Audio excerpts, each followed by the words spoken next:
यार आज तो मुझे जल्दी घर जाना था। क्यों, क्या हुआ? घर में क्या है? अरे क्या बताओ, घर में बहुत सारे मेहमान आने वाले हैं। मेरी सासू माँ की 60वीं जन्मदिन की समारोह कराना है। उसके लिए बहुत बड़ा प्रोग्राम अरेंज किया है। बहुत तैयारी करनी है, बहुत सारी तैयारी करनी है। और अगले हफ्ते मेरे MBA के 2 पेपर हैं। उसकी पढ़ाई की तो मुझे तैयारी ही नहीं करने मिलने वाली है। क्या बताऊँ, हमारे घर में तो किसी को एजुकेशन के बारे में कुछ भी नहीं समझता है। आज मुझे जल्दी घर पे पहुंचना ही है, वरना तो मेरी खैर नहीं। बाप रे, कैसे लोग हैं ये। मेरे साथ ये सब हो चुका है। मेरी जब PhD की परीक्षा थी तब मैंने भी बहुत हालत खराब हुई थी। बहुत संघर्षों का सामना किया था। सबने मेरी परीक्षा देखी, भगवान तक नहीं, तो भी मैंने पूरी तरह से तैयारी करके अपनी PhD की परीक्षा पूरी की और इन ससुराल वालों को दिखा दिया।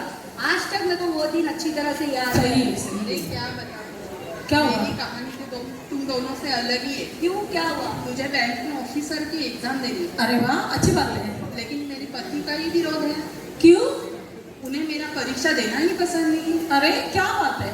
वो कहते हैं अभी तुझे क्या करना है, अच्छी सैलरी है, अच्छा जॉब है, अभी आगे पढ़ के ज्यादा कमा के क्या करेगी, क्या पीयर की धन करेगी? हे भगवान, अरे कैसे लोग रहते और हैं। क्या? अरे तुम कौन सी सदी में रहते हो, कौन सी सदी में रहने वाली महिला हो? अरे तुम ऐसी शिकायतें करी हो। तुम्हारे करियर, तुम्हारा एम, एम्बिशन, इच्छाओं को दबाना पड़ रहा है। अपना देश प्रगत हो गया है। भारत में शिक्षा का इतना महत्व है। एक भी क्षेत्र ऐसा नहीं है पुरुषों की मक्तेदारी वाला कि उसमें स्त्री ने कदम नहीं रखा है। ऐसे होते हुए तुम्हारी ये शिकायतें हैं। कमाल है।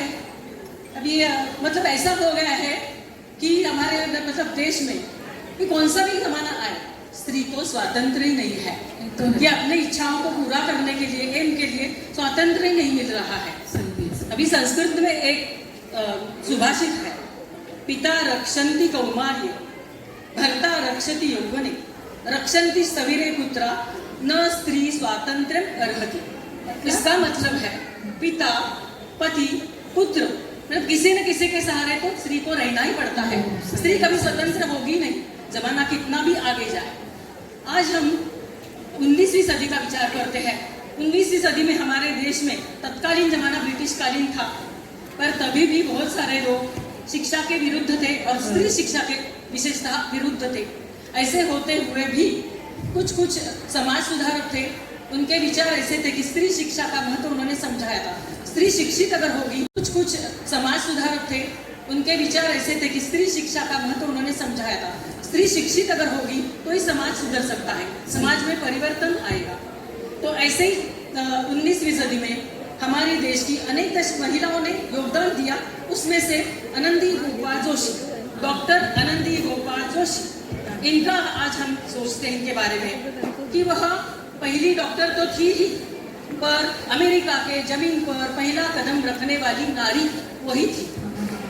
उनका विवाह बचपन में, तत्कालीन जमाने में विवाह छोटे बचपन में होते थे, तो वह छोटी बालिका थी। 90 साल में उनका विवाह हो गया था। बालिका वधू ही थी वह, पर विवाह करके जब गोपाल राव जोशी के साथ उनका विवाह हुआ, वे उनसे 20 साल से बड़े थे।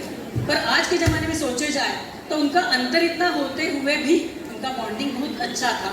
उस जमाने भी उन्होंने इतना सपोर्ट किया था, तो उन्हें इसीलिए उनकी शिक्षा जारी रही। विवाह करने के आने के बाद उन्होंने समझा ही दिया था शिक्षा का महत्व। अगर शिक्षा हो तो ही परिवार भी शिक्षित हो जाएगा। इसीलिए उन्होंने आने के बाद शिक्षा शुरू की। संस्कृत से लेकर अंग्रेजी तक सभी भाषाओं को अवगत कराया था। उनकी शिक्षा जारी रही। उन्होंने ग्रेजुएशन कंप्लीट किया। उसके बाद उसके दौरान उनके घर में एक खुशी का मौका आया था। एक पुत्र ने जन्म दिया, मतलब बालक ने जन्म दिया था, और वह कमजोर था। पर वह खुशी उनकी ज्यादा देर तक नहीं रही, क्योंकि उस जमाने में क्या था कि डॉक्टर सब पुरुष थे और ऐसा महिलाओं को बाहर चौखट पार करके बाहर जाना भी मुश्किल था। तो पुरुषों के पास जाकर अपनी समस्या, अपनी हेल्थ प्रॉब्लम्स समझाने के लिए हिचकिचाती, डरती थी वह। ऐसे वक्त 10 दिन होने के बाद उनके पुत्र की मृत्यु हो गई और पति पत्नी मतलब गोपाल राव आनंदीबाई बहुत ही दुखी हो गए थे, शौक हो गया था। पर पुत्र वियोग में ज्यादा न बैठकर उन्होंने निर्णय ले लिया कि हमारे देश में एक एम्बिशन, इच्छा से भी ज्यादा कि स्त्री को एजुकेशन में देना और मेडिकल ऑफिसर या डॉक्टर बनना जरूरी है, आवश्यकता है हमारे देश के लिए, हमारे समाज के लिए। और उन्होंने निर्णय ले लिया, पर निर्णय लेना इतना आसान नहीं था, बहुत कठिन था। तत्कालीन जमाने में विरोधक बहुत थे, रूढ़िवादी परंपरावादी लोग थे, सनातन पुरातन कर्मठ लोग थे, उनके बीच में ये रहते थे। तो भी उन्होंने उनके विचार इतने प्रेरित कर दिया था आनंदीबाई को, वे पुरोगामी विचारों के थे। तो उन्होंने उनको प्रेरित करके फिर उनके कोल्हापुर में मिशनरी, क्रिश्चियन मिशनरी के साथ उनका संपर्क था। तभी उन्होंने वहाँ पे इंक्वायरी करते करते उन्हें अपने पत्नी को ही प्रोत्साहित किया कि डॉक्टर बनना है, और उनकी भी रुचि थी कि मैं डॉक्टर बनूंगी। उनको भी ये था, शौक था और जाने की इच्छा थी। पर तभी पुरुषों को डॉक्टर बनना मुश्किल था। ऐसे वक्त पर स्त्रियों की तो बात ही अलग लगी। चौखट पार करके बाहर जाके पढ़ाई करना मतलब पाप समझा जाता था। ऐसे वक्त वो तैयार हो गई। बहुत समाज ने विरोध किया, पड़ोसी रिश्तेदारों ने विरोध किया, पर किसी को विरोध को उन्होंने अपना निर्णय नहीं रोका। तो उन्होंने क्रिश्चियन मिशनरियों के साथ संपर्क करके अमेरिका में, मतलब तब उस जमाने में उन्होंने उधर के मेडिकल कॉलेज में उनका प्रवेश कराने की कोशिशें शुरू की, पर उधर भी इतना आसान नहीं था प्रवेश मिलना। उनके सामने प्रस्ताव रखा गया था कि धर्मांतर करना पड़ेगा, पर आनंदीबाई ने धर्मांतर करना उन्हें पसंद नहीं था। मेरे धर्म के साथ मैं दूसरे देश में जाऊंगी, अगर मुझे नहीं मिलेगा मैं धर्म नहीं बदलूंगी। तो उन्होंने ऐसा ही निर्णय, आखिर अमेरिका के उनको भी झुकना पड़ा और उन्हें प्रवेश मिला। न्यू जर्सी जैसे शहर में उनको मेडिकल कॉलेज में प्रवेश मिला और उनकी आखिर उधर पढ़ाई शुरू हो गई।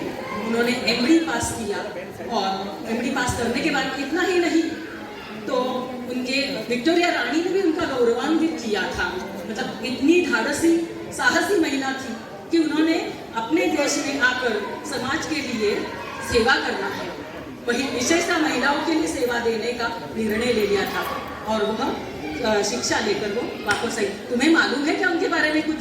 हाँ, मुझे है थोड़ी बहुत जानकारी उनके बारे में। उन्होंने उन दिनों में अमेरिका तक का सफर जल मार्ग से, बोट से किया था। 2 महीने तक का प्रवास किया था उन्होंने वहाँ जाने तक के लिए। और क्योंकि वो शाकाहारी थे, इसीलिए उनको वहाँ पर आलू खा के, उबले हुए आलू खा के कई दिन निकालने पड़े थे। बहुत ही धाड़सी थी आनंदीबाई जोशी। हाँ, मुझे भी मालूम है। तो उन्होंने नौवारी साड़ी और पटनी पहन के कॉलेज जाने के लिए जबरदस्ती की गई थी, पर विदेश में भी उन्होंने अपना भारतीय धर्म नहीं, उसके विरुद्ध उन्होंने मोर्चा किया था। पर उन्होंने वहाँ पे अपने भारतीय का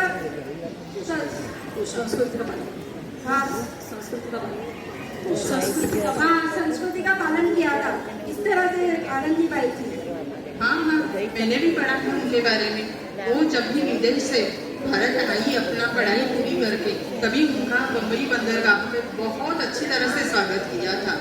लेकिन पूना और कोल्हापुर जैसे शहरों में लोगों ने उनको बहिष्कृत किया था। क्यों? क्योंकि लोगों का सोचना था कि ये विदेश से पढ़ाई करके आई, इसने धर्मांतर तो नहीं किया होगा। देखो, ऐसे विचारों के तभी लोग थे, तभी भी उन्होंने अपना निर्णय से दूर नहीं हुए। गोपाल राव और आनंदीबाई दोनों भी उस विचारों से प्रेरित होकर उन्होंने ये निर्णय लिया और वो डॉक्टर बनकर आई। मतलब इसका मतलब ऐसा है, आज भारतीय नारी ने देश विदेश की सभी महिलाओं को, स्त्रियों को उन्होंने एक आदर्श रखा और एक बड़ा संदेश दिया है। स्त्री अगर अपने मन पर जो निर्णय लेती है, अपनी इच्छा, आकांक्षा अगर कुछ मन में रखती है तो पूरा करके ही दिखाती है। कितनी भी परिस्थितियां प्रतिकूल क्यों न हो, पर वो अनुकूल कराती है। कितना भी असंभव हो, वो संभव करके ही दिखाती है। तो इसीलिए स्त्री को कहीं भी मुश्किल नहीं है, अगर मन पर लेती है तो। आनंदीबाई की तरह लड़ेंगे, आगे बढ़ेंगे और कभी भी पीछे मुड़ के नहीं देखेंगे। नारी